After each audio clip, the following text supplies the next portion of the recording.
भेड़ों को नहीं माने।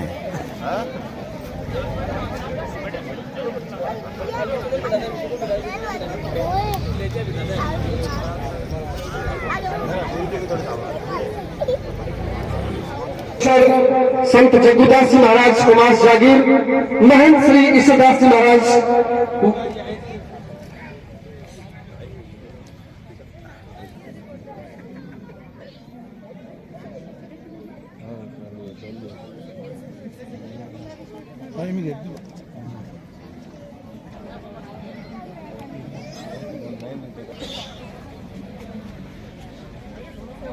स्वागत करें, अभिनंदन करें।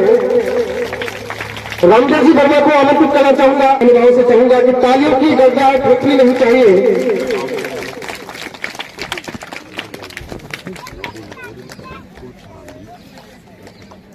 तुलसीराम जी झाझर से वो मंच पर आए, जो सेवानिवृत्त व्याख्याता है तुलसीराम जी मंच पर आएंगे और इस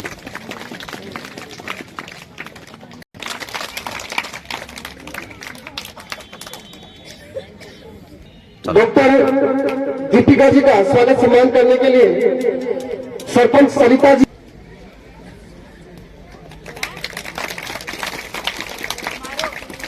दुर्लभ दो सुत तारा और लक्ष्मी पापी के भी हो, तो संतों का समागम नीचवा धरती का बहुत ही एक चिरंतन खून रगों में हिंदू है, विराट सागर समाज अपना, विराट सागर समाज अपना, हम सब इसके बिंदु है, संस्कृति सबकी एक चिरंतन खून रगों में हिंदू है। राम कृष्ण गौतम की धरती, महावीर का ज्ञान यहाँ, वाणी खंडन मंडन करती, शंकर चारों धाम यहाँ, जितने दर्शन उतनी राहें, चिंतन का चैतन्य भरा, पंथ खालसा गुरुपुत्रों की बलिदानी यह पुण्य धरा, अक्षयवट अगणित शाखाएं, अक्षयवट अगणित शाखाएं, जड़ में जीवन हिंदू है, संस्कृति सबकी एक चिरंतन खून रगों में हिंदू है। कोटि हृदय है भाव एक है, इसी भूमि पर जन्म लिए, मातृभूमि यह कर्म भूमि यह, पुण्य भूमि हित मरे जिए, हारे जीते संघर्षों में, साथ लड़े बलिदान हुए, काल चक्र की मजबूरी में रिश्ते नाते बिखर गए, एक बड़ा परिवार हमारा, पुरखे सबके हिंदू हैं, संस्कृति सबकी एक चिरंतन खून रगों में हिंदू है। वर्ग भेद मत भेद मिटाकर नवरचना निर्माण करें। धर्म हमारा जग में अभिनव अक्षय है, अविनाशी है।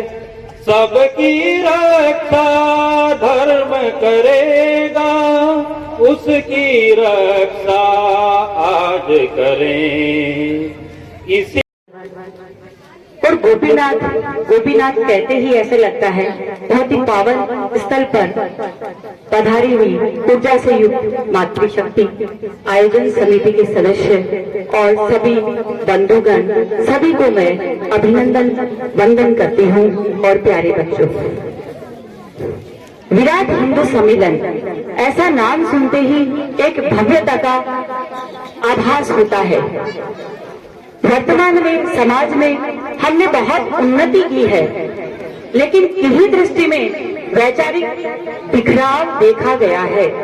इस वैचारिक बिखराव को समाप्त करने के लिए, देश को सबल बनाने के लिए अमृत काल के 5 प्रण अर्थात 5 बिंदु।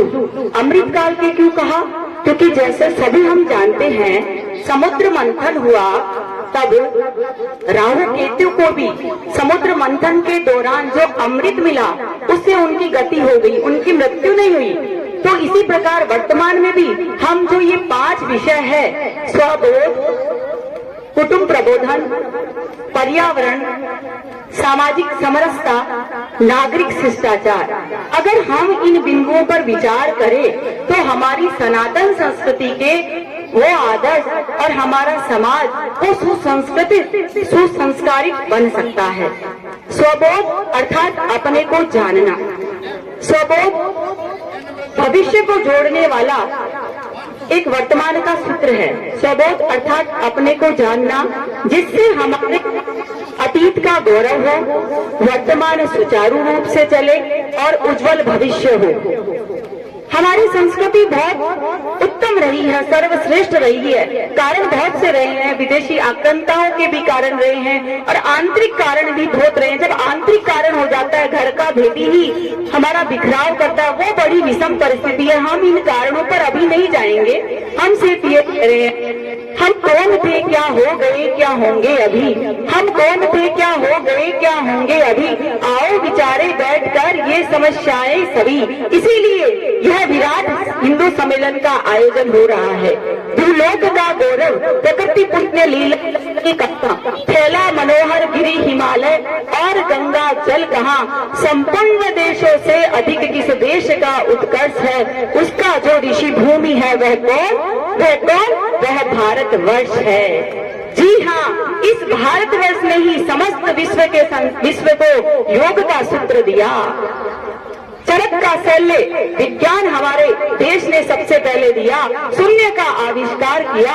और आज कुटुंब प्रबोधन जैसा विषय आता है तो विदेशी लोग भी मान गए हैं, जो भारत की ये देन थी, उसी के कारण 1000 वर्ष का समय हमारे देश ने व्यतीत किया। रामचरितमानस में हमने ऐसा परिवार देखा जिसमें भाई भाई के प्रति कैसा प्रेम था, माता का पुत्र का प्रति, पुत्र का माता के प्रति और पत्नी और पति के प्रति समर्पण। तो ऐसे आदर्श परिवार थे। लेकिन वर्तमान में क्या हो रहा है, संयुक्त परिवार बिखर रहे हैं। भाई भाई के प्रति वो प्रेम रहा नहीं, छोटे बड़ों के प्रति आदर नहीं कर रहे हैं। परिवार सबसे छोटी इकाई है, लेकिन यह सबसे महत्वपूर्ण इकाई है।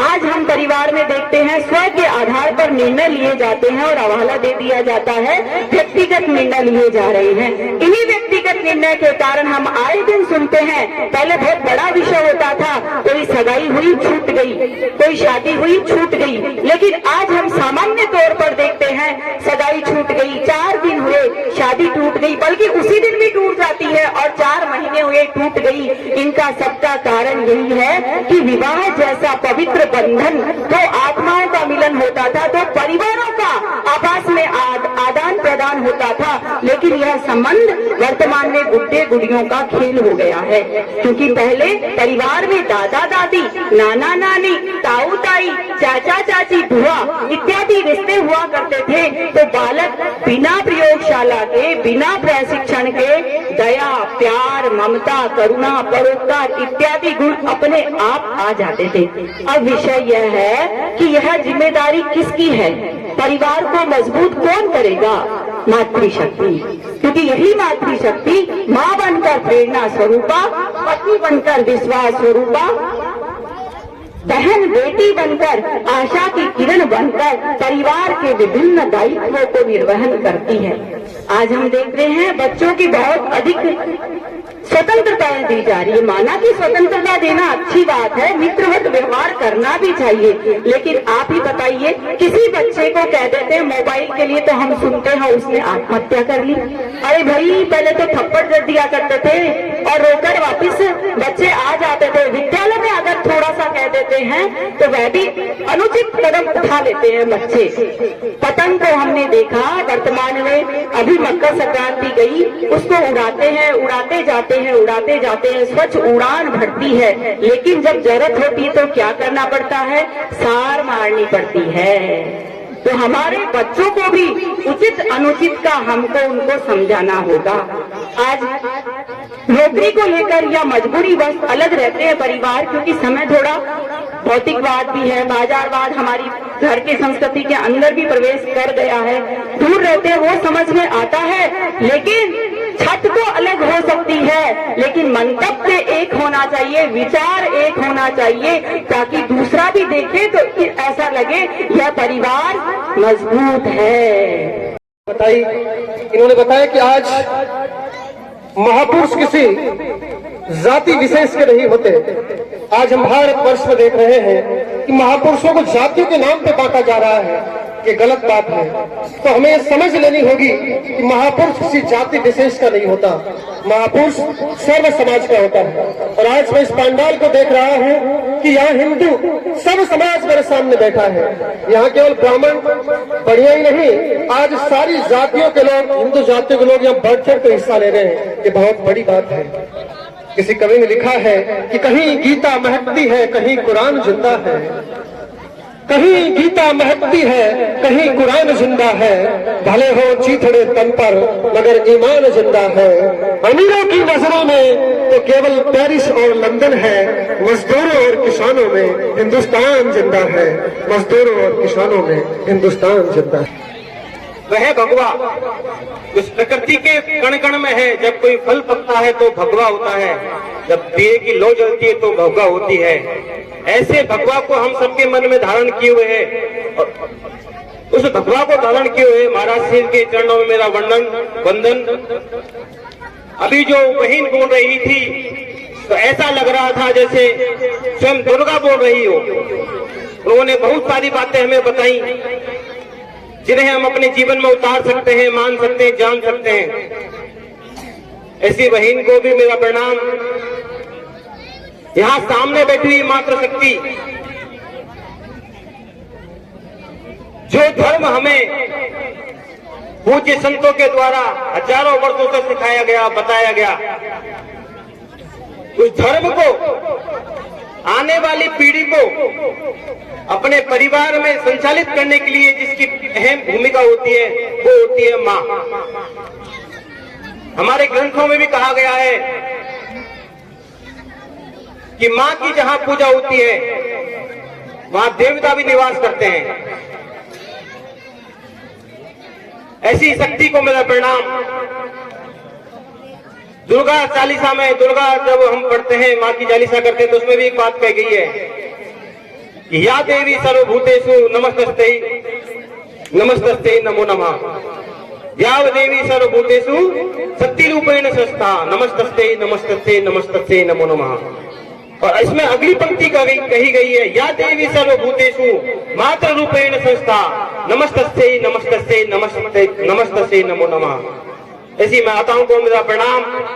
यहाँ उपस्थित सभी सज्जन बंधु, मेरे भाई बुजुर्ग, उन सबको भी मेरा प्रणाम। आज हम सभी यहाँ हिंदू सम्मेलन के नाते उपस्थित हुए हैं। इस हिंदू सम्मेलन की आवश्यकता इसलिए पड़ी क्योंकि जो हमारा क्षय हुआ इतने वर्षों में आक्रमण हुए, हम अपनी संस्कृति को धीरे धीरे भूलते गए।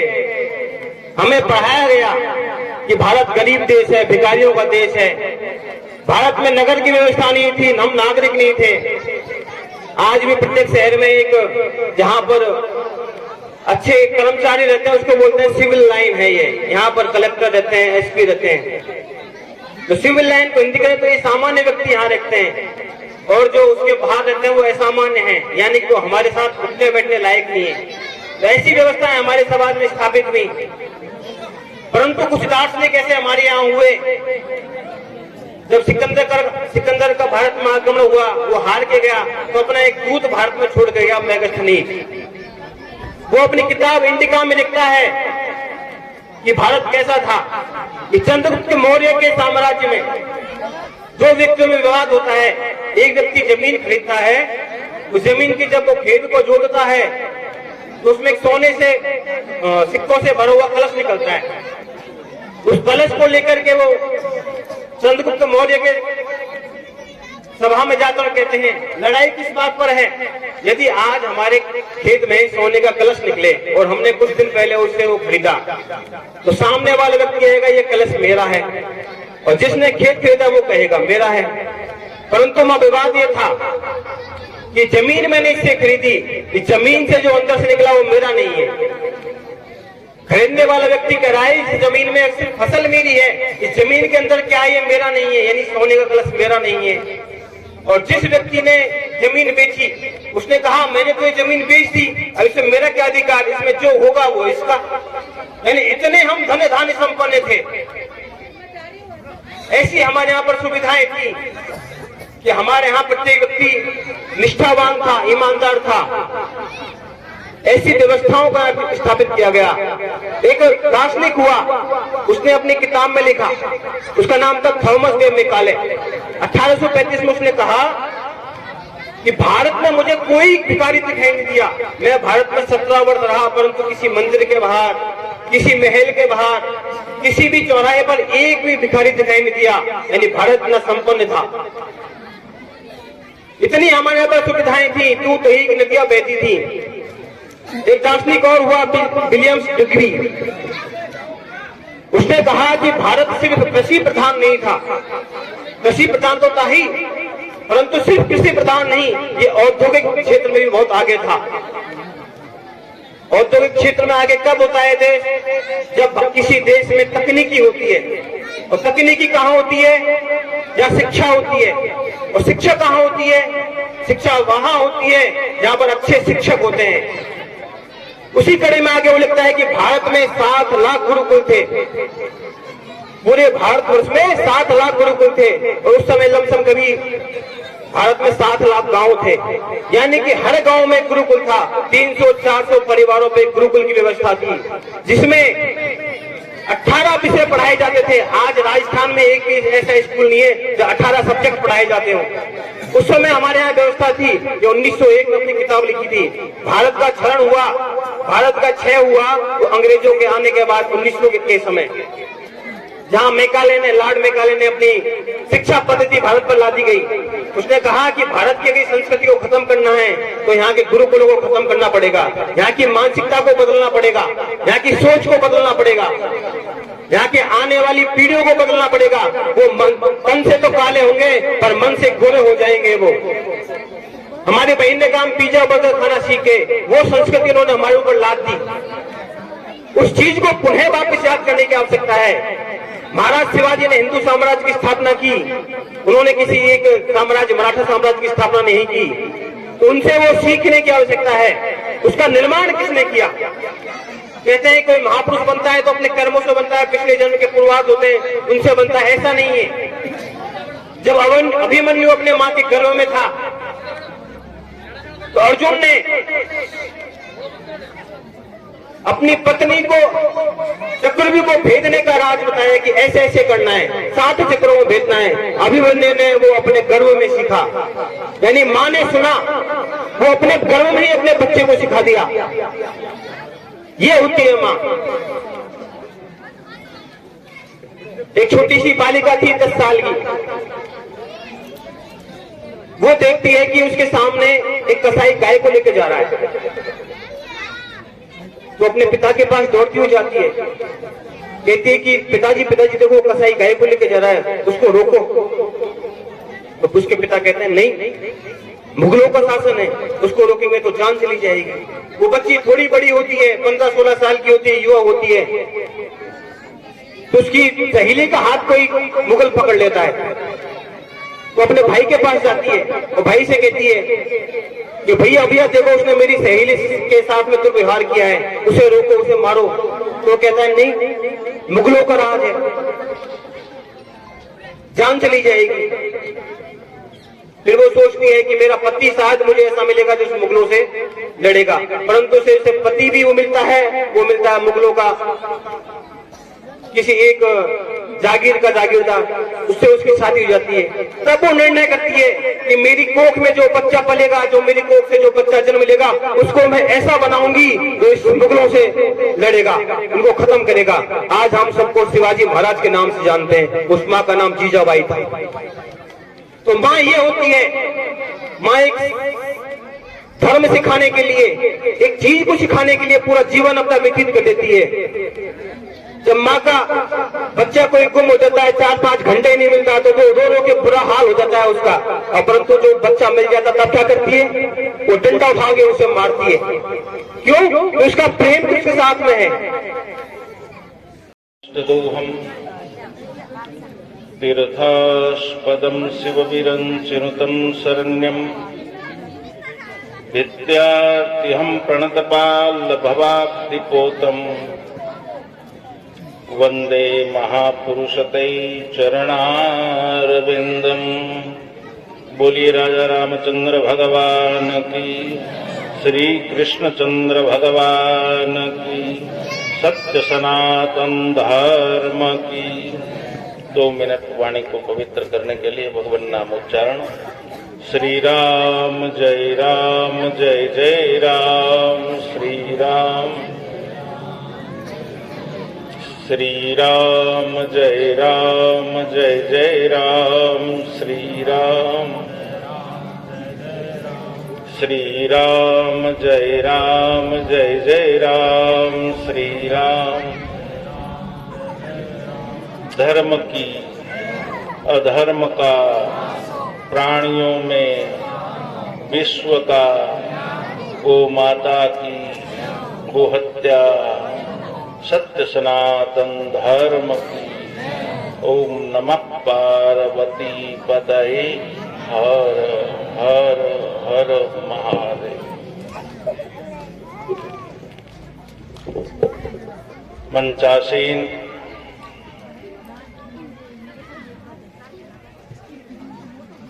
श्री श्री 1008 वंदनीय महंत श्री ईश्वरदास जी महाराज, पूर्व वक्ता दीपिका बहन एवं मोहन कुमार जी जो कार्य की रफ्ता की गान चले गए, समुपस्थित मातृशक्ति एवं धर्म प्रेमी सज्जनों, मेरे से पूर्व के वक्ताओं ने आपको अनेक बातें बताई, पर एक बहुत बड़ी विडंबना है। अगर जब तक हम उस विडंबना को नहीं समझेंगे तब तक हम किसी प्रकार का रक्षण या किसी प्रकार का पोषण नहीं कर सकते। एक पेड़ को हरा भरा बनाने के लिए एक एक पत्ते पर पानी नहीं डाला जाता, पूरे पेड़ को, प्रत्येक पत्ते को, उसकी प्रत्येक टहनी को पानी पिलाने के लिए एक जगह पानी डालते ही पूरा पेड़ पोषित हो जाता है। ठीक उसी प्रकार से आज हमारे सनातन धर्म में आज जो हमारी सनातन की जो स्थिति है, इस स्थिति में हमें अलग अलग रूपों में बार बार बिठाया जाता है। ब्राह्मण, क्षत्रिय, वैश्य, शूद्र, और बार बार स्मरण करवाया जाता है। अरे भैया विचार करो, ब्राह्मण, क्षत्रिय, वैश्य और शूद्र, अगर इनको मूल में हम देखेंगे तो ये क्या है? हमारे सनातन का वर्ण व्यवस्था है, वर्ण धर्म है। और वर्ण का वास्तविक अर्थ क्या है? विभाजन नहीं है। अगर हमने वर्ण को विभाजन अर्थ में ले लिया तो हमने अर्थ का अनर्थ कर दिया। वर्ण का अगर हम वास्तविक रूप से अर्थ समझेंगे तो वर्ण कहते हैं स्वरूप को, वर्ण कहते हैं स्वरूप को। और कैसा स्वरूप? जो वेदों में वर्णित है। ब्राह्मणों से मुखमासीत बाहुराजन्यकृतः ऊरू तदस्य तद्वैश्य पदव्यांगुम शूद्रो अजायता। वो विराट पुरुष परमात्मा जिसे हम ब्रह्म सत्ता से संबोधित करते हैं, सेवाएं दे रहे हैं। महंत जोगेंद्र सिंह जी महाराज राजोदेश्वर, इनका सम्मान करेंगे।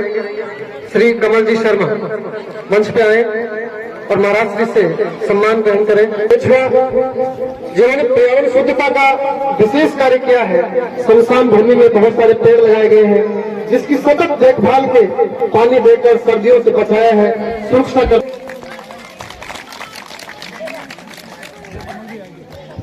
कमल श्री गणेश जी पारासर बहुत अच्छा काम समाज के लिए कर रहे हैं।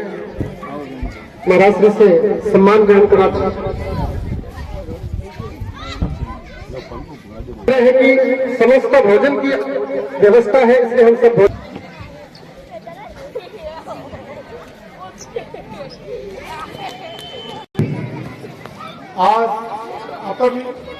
आज पूरे हिंदुस्तान में जो विराट हिंदू सम्मेलन हो रहा है, उसके उपलक्ष्य में अपन यहाँ आज नेछो में 8 तारीख का जो प्रोग्राम रखा है, विशाल जो सम्मेलन है, जिसमें संत महात्मा माननीय श्रीमान जोगेंद्र दास जी महाराज, ईश्वरदास जी महाराज और भी संत महात्मा आए हैं। और सभी गांववासियों, सभी माता बहनों, सबको मैं बहुत बहुत धन्यवाद देता हूँ। ये आयोजन ऐसा हर समय गांव में थोड़ा विराट रूप में होता रहे तो बहुत अच्छा प्रोग्राम साबित होगा। और जो सनातन धर्म अपना है, बना हुआ है, उसको अपन को किसी भी कीमत में इसी को अपन को जिंदा रखना है। और उनको भाईचारा प्रेम से रह के अपने जो मन में व्यवस्था है उसको बनाए रखना है। किसी के प्रति देवस्था भाव नहीं रखना चाहिए। जो भी इस आयोजन में जितने भी महानुभाव आए हैं, सहयोग दिया है, उनको भी मैं बहुत बहुत धन्यवाद देता हूँ। और मैं ये भगवान से कामना करता हूँ कि सबका प्रेम भाईचारा ऐसा बना रहे, ऐसा संत महात्माओं का आशीर्वाद अपन को मिलता रहे, जिससे कि अपन को नई शिक्षा, नई जागृति मिले। जो महात्मा जी ने जितनी बातें बोली है वो एक